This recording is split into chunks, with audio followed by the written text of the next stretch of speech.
Let's face it, hiring help is not easy these days. Let XenTegra Staffing help you find the right person for the right job. Head over to XenTegra.com/XenTegra Staffing to find out more and let us staff your people needs.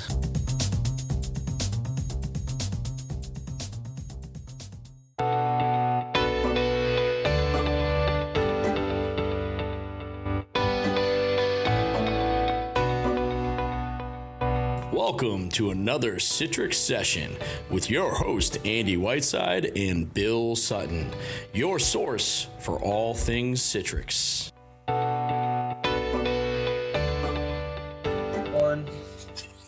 Hello, everyone, and welcome to a special edition of the Citrix Session podcast.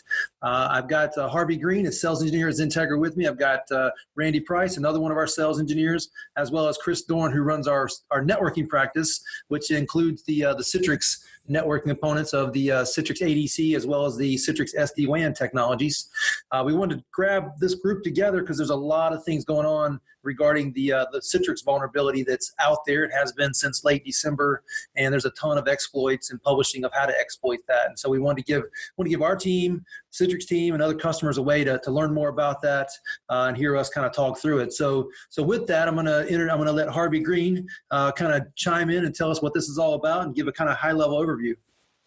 So this is in reference to the vulnerability labeled CVE-2019-19781. Again, as Andy said, this is something that was published out in late December, and we're working to try to make sure that everybody knows that this is out there. It's a very serious vulnerability and affected all of the ADC appliances versions 10.5 up through 13. So Harvey, you said ADC, I said ADC. The world knows these things as NetScalers, right? So we're talking about NetScalers here. Citrix rebranded from a marketing perspective this to the Citrix ADC product last year. So, all right, so what happened here is there's a vulnerability that allows someone to gain access or control of the NetScalers. So to gain access and control, the biggest issue with this is they can do it without authentication. And in the logs, if you were ever able to find out what was going on, it would come through as the username being blank or as it being nobody, if it's labeled at all. So there's no authentication to get into this to make the configuration changes. You can do whatever. You take complete control of the NetScaler at that point. It seems that way. You're getting in through management and you're getting in with root access. So you have the ability at that point to fully take over the appliance or do something silently so that you're not detected. And so it doesn't matter. So let's say the NetScaler ADC has a management network that the NSIP is on. Yes. The NetScaler IP. So you can go through one of the VIPs, one of the publicly facing VIPs to make this happen? Yes, that is my understanding at this point, is you can go through the publicly facing VIP, and once you get root access to the NetScaler, you then have, I said NetScaler at that time, you then have the ability to see and or configure or reconfigure everything that is already configured on that appliance. So basically you take complete control of management of that NetScaler instance, whether it's physical or virtual, right? That's correct, physical or virtual. Okay. At that point you kind of own it. Now Citrix in late December put out a workaround, some remediation that would prevent you from being exploitable. I know a bunch of people did that. So if you did that back in late December, you're in pretty good shape. But what we're seeing is that people who are just now doing it or did it after, let's say, January 1st, they're now under the impression that they've been hacked, whether they have or not, based on the information that's being shared online. And so kind of the idea now is you're just better off resetting your NetScalers and reconfiguring them? Yeah, that would be 100% correct. Based on what we've been looking through, if you didn't do this in December, then you can almost consider yourself completely compromised at this point. So it's too late to just go through just the mitigation steps that are in the CTX article. That's what I would be looking at. I would recommend a full wipe and rebuild. So Harvey, what I've heard you guys say is if you put a NetScaler on the internet without the remediations, within 5 minutes, it'll be exploited. Yes, that is correct. Okay. Hey, let's pause here. Hey, Randy Price, you've heard what we've talked about so far. Have we missed anything you want us to make sure we bring up?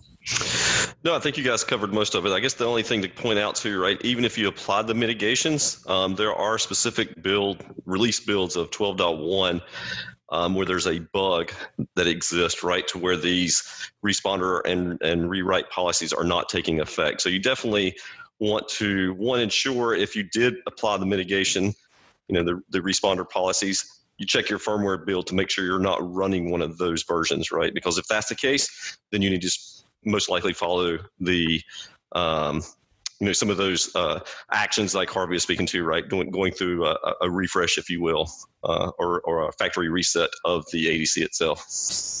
So I meant to point this out earlier. I mean, all products have bugs, have vulnerabilities, have security. I think the challenge with this one is that people have taken advantage of publishing how to leverage these exploits, and that's where the real problem comes in. Citrix published the workaround in late December. We expect a patch maybe within the next week, but we're encouraging people just to get ahead of this now, or at least to get on top of it now, with the idea that you probably have been exploited based on the way this is going, and that now is the time to take action. And XenTegra is more than willing to talk to people and help with this. At the same time, we're trying to raise the flag. But Randy, you're talking about a handful of the different versions of the software. You can't even remediate those. Those are just exploitable, period, no matter what. Correct. Just this specific builds of 12.1, right? So Citrix actually has that laid out in one of their CTX articles, CTX 267027. It actually lays out the specific builds and the bugs that exist where those policies do not even apply, right? So in those sort of instances, you would want to look at upgrading the firmware as well as doing the restore. So basically a 2-point process, right? Doing with the factory reset, upgrade the firmware, apply the mitigations at that point. Yeah, in a minute, let's talk about how you kind of do the restores and what you need to make sure you back up and have handy for those. And again, we can help with those. Chris, Doran, I know you're in the car. I know you were en route to somewhere else, but any other comments you want to make on this? Yes, I've also read that this is a vulnerability that was found on the SD-WAN op. It has a similar layout of build versions that this applies to. It's become vulnerable on not just the ADC platform. And I've also seen a gentleman named Not Robin who's floating around the internet, and he's actually removing other people's code through the vulnerability and trying to create a botnet of securing for his own purposes. So he's actually trying to hoard Citrix environments right now based on this vulnerability. So yes, it's very much a big concern to all of our Citrix customers and users. I heard the other day somebody was actually using it to create Bitcoin miners. That's correct. Out of the NetScaler, the compute workloads, whether physical or virtual out there. So it's not just malicious stuff. That is malicious, but it's not just trying to attack you for the idea of stealing stuff from you. It's trying to leverage your environment to, make money, virtual money potentially, but money. Yeah. So in some of those cases, I've also been told that they themselves, after they put the mining piece of it there, they fixed the vulnerability themselves so that nobody could go in after them. Basically go in, do what you want to do, and lock the door. Yeah, pretty crafty. Okay, so let's talk through how people can handle this, right? So if you put the remediations in prior to January 1st, then there's a chance that you're in good shape. Prior to that, there's been so many exploits that we feel like you're not doing yourself a favor just by remediating.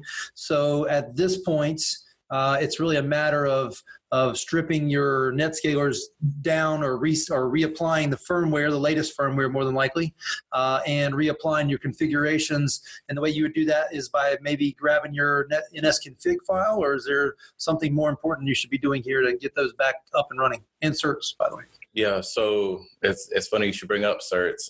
One of the things that is a point of kind of contention that's still going on is whether or not your certificates are at risk. And, for a lot of you that are still on wildcard certificates, that could be a very big deal, right? Because you're not just using it to secure your ADC appliance or the Citrix gateway. You're also using it to secure the rest of your environment or for your other websites or things like that. So it could be a very big to-do if some of these customers have to revoke and reissue certs. So that's definitely one of the things that's on my list of, things that you want to look at to kind of certify yourself to be safe in the end, as well as changing any of the passwords. If a customer wants to, they want to wipe and restore their NetScaler safely, they are going to do they use the backup utility, or do they want to get the nsconfig file and a certs and not use the backup utility? So I would do a little bit of both. I mean, in an ideal world, you're already systematically backing up your appliances anyway. So your best bet is if you can pull a backup from before this vulnerability came out into the open, then you have the ability to make sure that you're not affected by any changes that could have come after that. So because potentially you're going to back up the exploit if you backed it up and reapplied it then. Okay. That's correct. Oh, that makes sense. That was really dumb for me to say that. So if you can get a backup prior to December 1st as an example? Sure, December 1st. I think the official notification from Citrix came December 16th. Okay. So early December or before, backup of your environment using the backup utility or nsconfig or either Correct. one or both. Make sure you grab your certs from then. Yeah, even a virtual machine snapshot would help you out in that case if you have one from before then. Right. And so whatever you do, once you get it back up and running using the later code, if not the latest, then you go put the remediation in place. And in theory, at that point, you've protected yourself until Citrix gets the patch out, right? Right. Okay. And they have announced the patch dates that they estimate, and most of them are going to be between January 24th and January 31st is when they're expected to come out. Okay, great. Hey, Randy, you've heard all this. Any additional comments to what people should be looking to do when they try to salvage this, other than working with someone like us? I guess the biggest thing is, right, just making sure that you're following. Citrix has a list of recommended security practices, right, achieving that SSL labs grade of an A+, things of that nature. I would say, through the remediation, either after the remediation or after that factory reset, you definitely want to do things like, changing the local system user account passwords, things of that nature, like Harvey was mentioning earlier around the SSL certificates and so forth, as well as any other service passwords. So, Citrix does a great job of listing out some recommended security practices. Definitely recommend looking at that and implementing those configurations as well. Chris Doran, any other thoughts on this? Yeah, I think you should also take the time to review any of your edge firewalls, your Palo Altos, for example, to see if there's any traffic that's leaving your environment and transversing to a location in a remote geo who typically had never interacted with your business. I think that those little extra steps might give you more options and security practices that you can put into place to try to keep that traffic out, even if it's dispersed a little more into your network just past the NetScalers. Oh, that's a really good idea, for sure. Okay, guys. Well, we wanted to get this together and get some thoughts out there and share it with people via the podcast, as well as some of the other ways we're doing it via emails and phone calls. But I guess for the group, anything else that we want to make sure we bring up here before we move on to the next thing? So I'd say definitely reach out to XenTegra if you need help with this.